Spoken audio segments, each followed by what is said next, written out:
하나님의 말씀은 누가복음 23장 13절부터 25절 말씀입니다. 지난주와 동일한 본문입니다. 누가복음 23장 13절부터 25절까지 말씀입니다. 찾으셨으면 한 절 한 절씩 교독을 하도록 하십시다. 빌라도가 대제사장들과 관리들과 백성을 불러 모으고 이르되 너희가 이 사람이 백성을 미혹하는 자라 하여 내게 끌고 왔도다. 보라, 내가 너희 앞에서 신문하였을 때 너희가 고발하는 일에 대하여 이 사람에게서 죄를 찾지 못하였고 헤롯이 또한 그렇게 하여 그를 우리에게 도로 보내었도다. 보라, 그가 행한 일에는 죽일 일이 없느니라.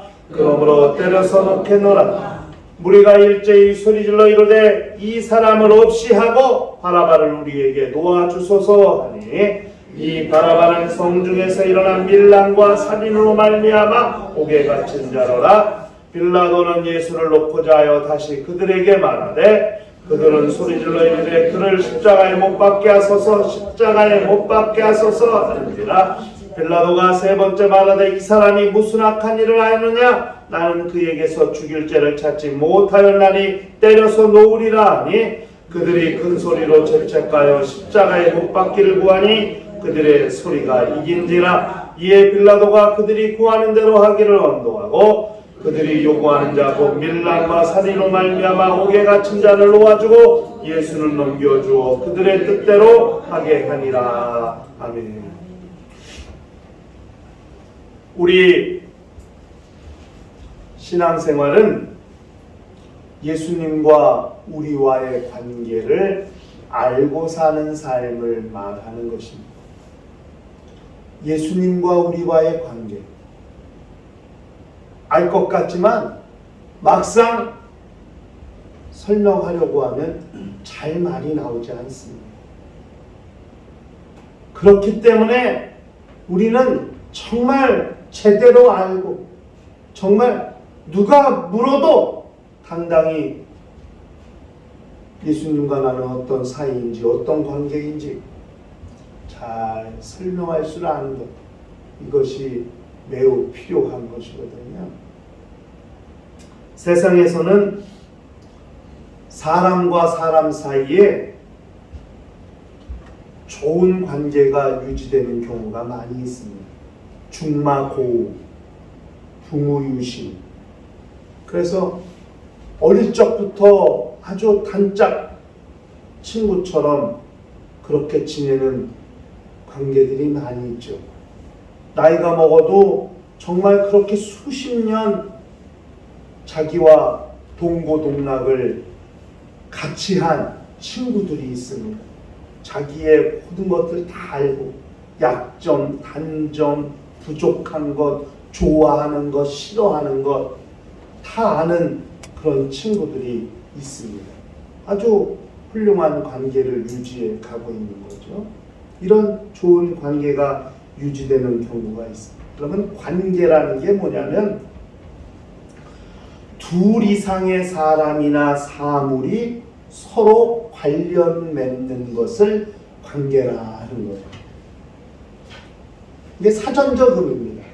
둘 이상의 사람이나 사물이 서로 관련 맺는 것을 관계다, 이렇게 말하는 거거든요. 그래서 세상에서는 그 관계라는 것 때문에 자기보다 더 잘 사는 사람, 부유한 사람, 지식이 많은 사람, 능력이 많은 사람과 사귀려고 하고 관계를 맺으려고 해요. 그래야 자기도 도움을 받을 수 있고 자기 수준도 그렇게 올라갈 수가 있기 때문에 그렇게 사람들은 관계를 맺으려고 합니다. 또 전략적으로, 계획적으로, 전략적으로 결혼을 하는 경우도 있고 전략적으로 회사와 회사가, 사람과 사람이 제휴를 맺는 경우도 있어요. 이것은 서로의 이익을 위해서, 유익을 위해서 그렇게 전략적으로 관계를 맺는 경우도 있습니다. 전략적으로 관계를 맺고 결혼을 했지만은 자기에게 불이익이 당한다든지 자기에게 별 가치가 없다고 생각하면 언제든지 제휴 맺은 것을 파기하기도 하고, 전략적으로 결혼했어도 결혼이 파경에 이르기도 하고 이렇습니다. 그건 이익관계가 얽혀 있기 때문에 그런 일이 생기기도 합니다. 세상에서의 관계는 어찌 보면 철저하게 이익에 따라 움직여지기 때문에 그런 일들이 생기기도 하죠. 그래서 어제의 적이 오늘의 동지가 되기도 하고, 어제의 동지가 오늘의 적이 되기도 하고, 어제의 적이 오늘의 동지가 되기도 하고, 이렇게 담합하고 야합하고 이런 일들이 얼마든지 일어나기도 합니다. 여러분, 정치권 보세요. TV 싸우다가도 어떤 일이 생기면 서로 손잡기도 하고 그러지 않습니까? 마치 예수의 죽음과 관련해서 헤롯과 빌라도가 그날 밤에 친구가 된 것, 원수지간이었다가 친구가 된 것처럼 그런 관계를 맺기도 합니다. 관계라는 게 이익에 따라 움직여지기도 하지만 그 이익과 상관없이 정말 오랫동안, 평생 동안 그런 좋은 관계를 유지하는 경우도 대단히 많이 있습니다. 여러분, 인생 살다가 그런 친구를 1명, 2명, 3명 두고 있다면 그 사람은 참 인생을 잘 산 사람이라고 말할 수도 있을 거예요. 그만큼 관계가 중요합니다. 오늘 우리가 읽은 성경 본문은 지난주하고 같은 성경 본문인데, 우리는 왜 이 똑같은 성경 본문을 읽었냐면 지난주와는 다른 관점에서 보는 거예요. 예수 대신 살아난 한 사람이 있거든요. 예수 대신, 이 사람도 죽어야 할 사람인데 예수는 살아야 할 사람인데, 예수는 무죄한 사람이고 이 사람은 밀란과 살인으로 죽어야 할 사람인데, 죽어야 할 사람은 살고 살아야 할 사람은 죽고 이렇게 됐거든요 지금. 왜냐하면 유대 풍습에 죄수 한 명을 살려주는 풍습이 있어요. 마치 우리나라 말하면 사면령이죠.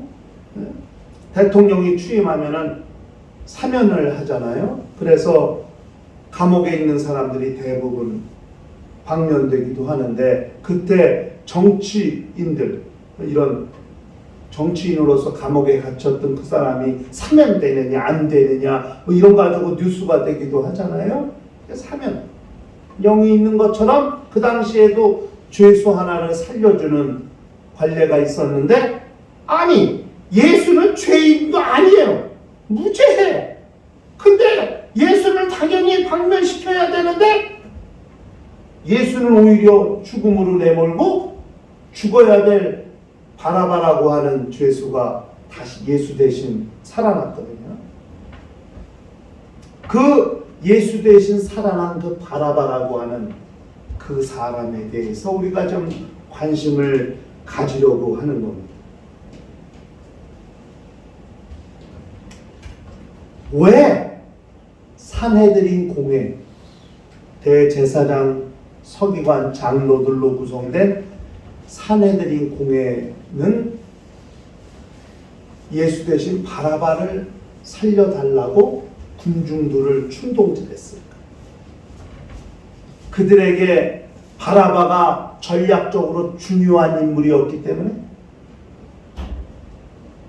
로마로부터 독립을 하려면 바라바가 백성의 지도자가 되어서 유대 민족을 이끌어야 하는 민족의 지도자이기 때문에 바라바를 살려야 된다는 엄청난 목적과 사명감이 불타서 그렇게 바라바를 살려달라고 했을까요? 왜 바라바를 살려달라고 했을까? 우리는 여기에 좀 관심을 가져보려고 하는 것입니다. 자, 그러면 바라바는 누구야? 이거예요. 바라바. 성경은 바라바를 밀란과 살인으로 옥에 갇힌 자라 이렇게 성경 본문은 말씀하고 있습니다. 요한복음 18장 40절에서는 강도라고 했어요. 그들이 또 소리질러 이르되 이 사람이 아니라 바라바라 하니 바라바는 강도였더라 이랬거든요. 밀란과 살인을 저지르고 강도 짓을 하다가 붙잡힌 사람이에요. 죄인이에요. 산에 내린 고개가 가장 싫어해야 되고 가장 저주해야 되고 가장 앞장서서 그 사람을 단죄해야 될 사람이에요. 바라바는. 그런데 그 바라바를 지금 살려달라고 하는 거거든요. 바라바라는 사람을 이렇게 묘사한 책이 있어요. 로마 아버지가 독립운동가였나 봐요. 그러니까 쉽게 말하면 로마 제국에 대항해서 유대 민족을 독립시키기 위해서 그렇게 일하던 사람이었는데 그 아버지가 죽었나 봐요. 그러니까 그 아버지의 죽음을 목격하고 자기도 로마 제국에 맞서서 그렇게 독립운동을 했던 사람이라고 기록된 게 있어요. 그런데 딸이 죽었어. 그러니까 더욱 로마에 대한 증오심이 불타서 어느 정도였냐면은 빌라도를 암살하려고 하는 암살단에 가입을 해가지고 그렇게 빌라도를 암살하려다가 실패해서 지금 감옥에 붙잡혀 있는 사람이 바라바라고 그렇게 기록한 내용이 있습니다.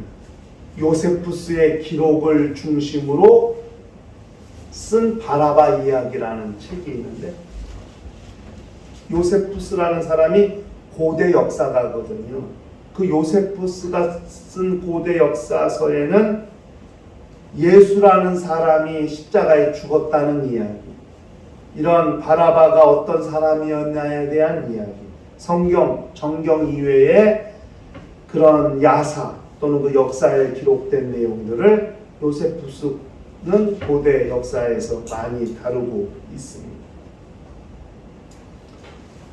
그런 사람이 바라바. 그러니까 로마 입장에서 보면은 절대 풀어주어서는 안 될 사람, 살려두어서는 안 될 사람. 더더욱 빌라도에게 있어서 바라바는 결코 방면에서는 안 되는 사람이란 말이에요. 그런데 그들의 소리가 군중의 소리가 이겼다고 했어요.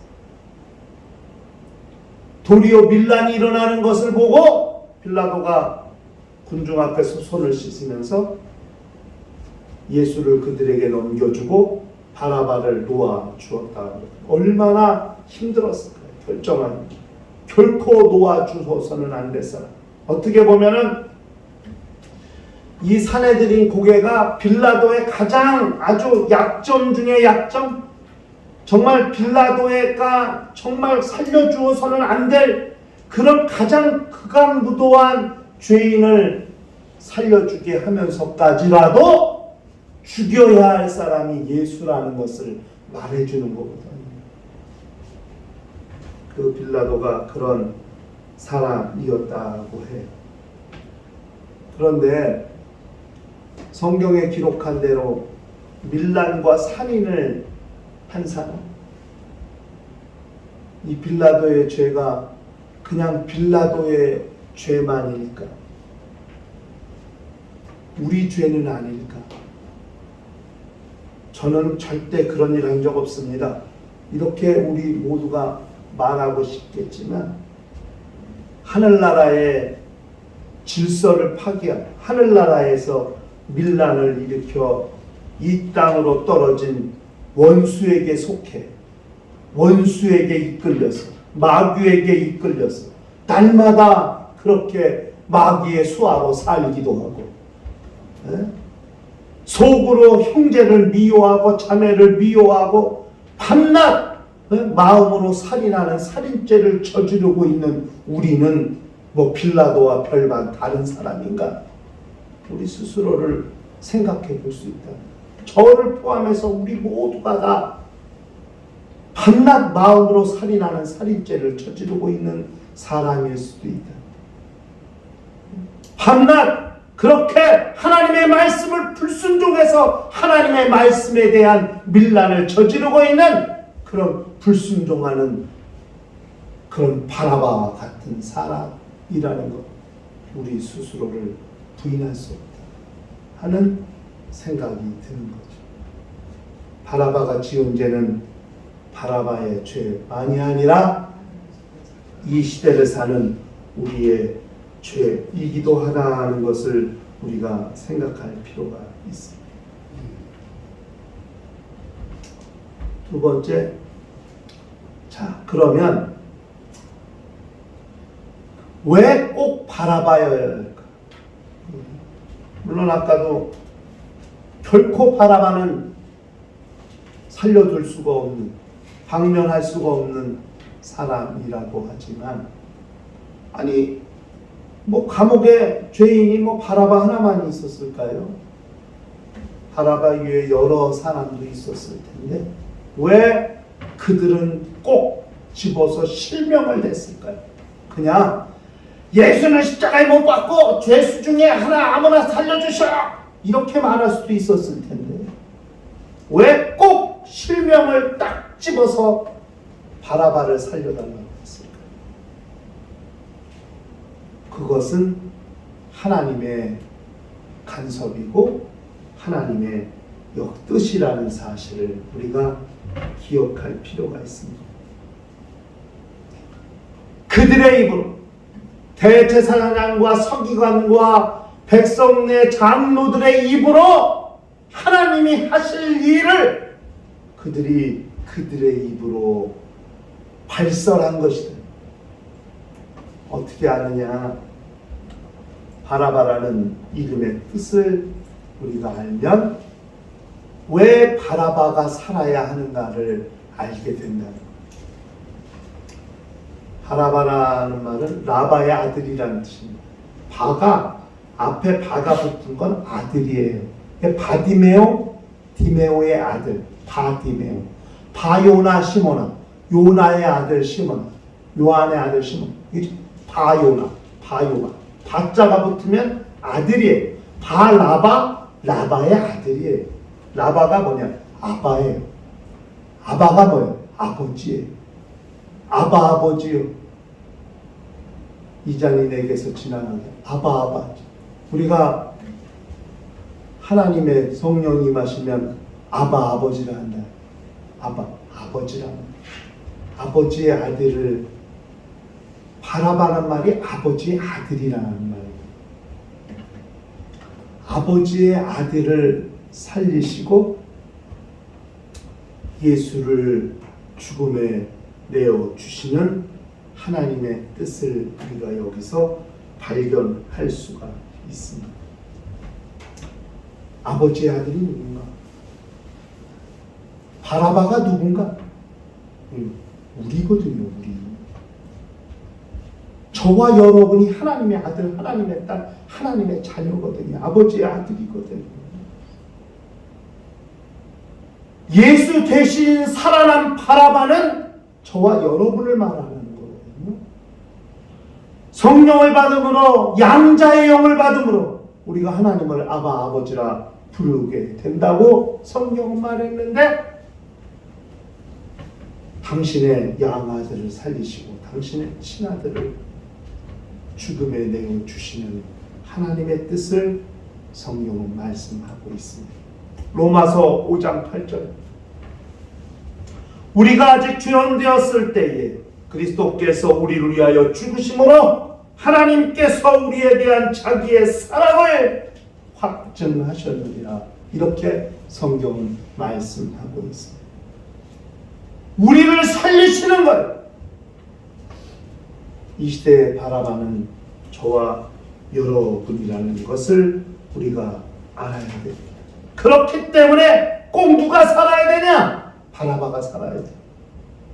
다른 죄인도 많이 있었지만 꼭 바라바가 살아야 되는 것은 아버지의 아들을 살리셔야 되기 때문에, 아버지의 아들을 살리셔야 되는 하나님의 뜻을 지금 사내들인 공회 대제사장과 서기관과 장로들의 입을 통해서 바라바를 살려달라고, 군중을 충동질해서 우리에게 바라바를 놓아달라고 그렇게 외치게 한 겁니다. 그들의 외침이 결국 당신의 아들을 살리시는 하나님의 계획, 인간을 구원하시는 하나님의 계획, 인류를 살리시는 하나님의 계획이 이루어지게 된다는 사실을 성경은 이야기하고 있는 것입니다. 바라바가 누구라고요? 우리. 바라바가 누구라고요? 저요. 바라바가 누구라고요? 나요. 바라바가 누구라고요? 우리예요. 바라바가 누구라고요? 저와 여러분이. 바라바가 살고 예수가 죽고, 인류가 살고 예수가 죽고, 인류를 구원하시고 예수가 죽으시는 그런 창세기 3장에 선악과를 먹고 하나님의 말씀에 불순종하다는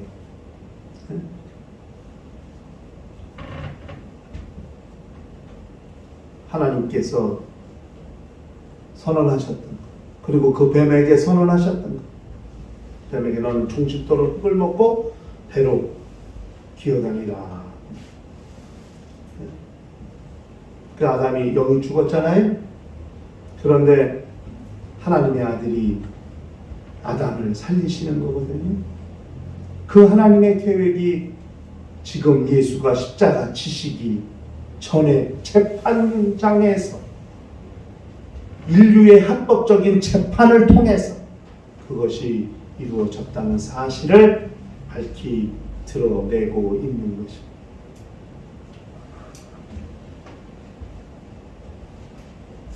그리고 마지막으로 우리가 알아야 될 것은 바라바와 이 예수의 관계는 우리와 예수의 관계를 말씀하고 있는 겁니다.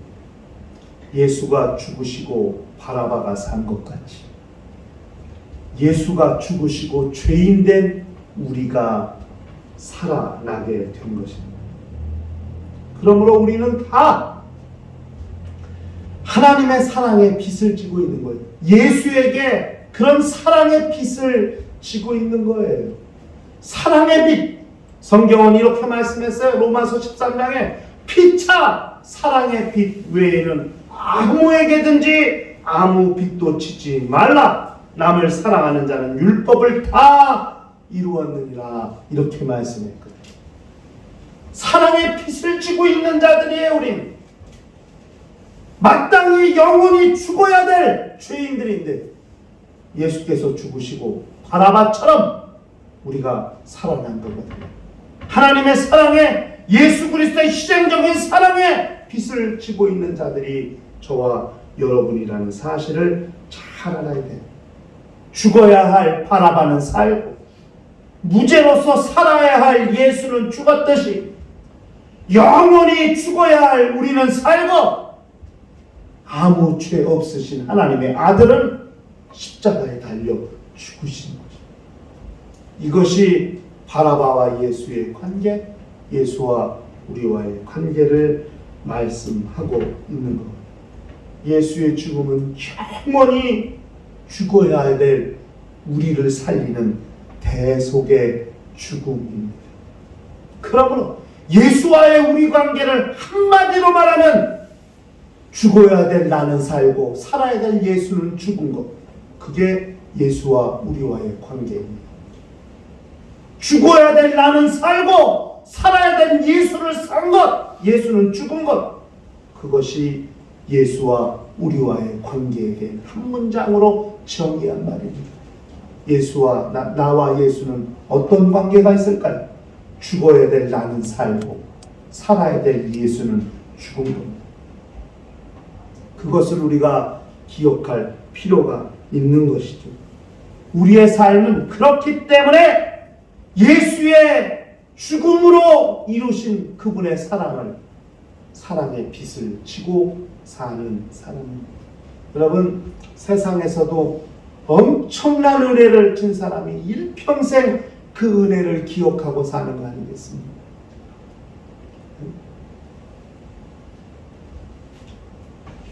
인간이 인간인 것은 은혜를 기억하고 살기 때문에 그것이 인간입니다. 여러분, 짐승도 보세요. 제가 뭐 이렇게 짐승을 싫어하진 않지만 집안에서 키우는 것을 별로 좋아하지 않기 때문에 애완동물을 기르진 않습니다. 여러분, 개하고 고양이는 전혀 달라요. 개는요, 한 번 주인 정말 5년 10년 지나도 그 주인을 기억해요. 저는 사자를 말해요. 사자. 새끼 때부터 사자를 길렀단 말이에요. 사육사가 가서 그냥 얼굴 부비고 그러고 보냈어. 동물원을 보냈어. 몇 년이 지났는데 이 사육사가 아무 자기 복장 안 하고 갔는데도 그 사자가 그 사람을 알아봤다. 와가지고 안고 비비고 그 수년이 지났는데, 이야, 짐승들도 그 은혜를 잊지 않는다. 개 보세요, 개. 그렇게 자기를 기르던 주인하고 헤어져 몇 년 만에 만나도 그 주인을 기억하고 와서 꼬리치고 비비고 그런다. 그런데 사람이 그 은혜를 기억하지 못한다? 그건 사람일 수 없는 것. 예수에 대한 은혜, 그분에 대한 사랑, 그것을 기억하고 사는 것이 우리의 신앙생활이거든요. 그분의 사랑을 기억한다는 것을 우리가 무엇로 증명하느냐? 매주일 예배를 드릴 때 나는 당신을 사랑합니다. 하나님이 그 아들을 죽이시면서 나를 살리신 것, 내가 그걸 기억하고 있습니다. 그걸 어떻게 주일날 예배를 통해서 그것을 드러내고 증명하는 거예요. 이게 성의를 성수하는 아주 중요한 이유입니다. 종교가 아닙니다. 의식이 아닙니다.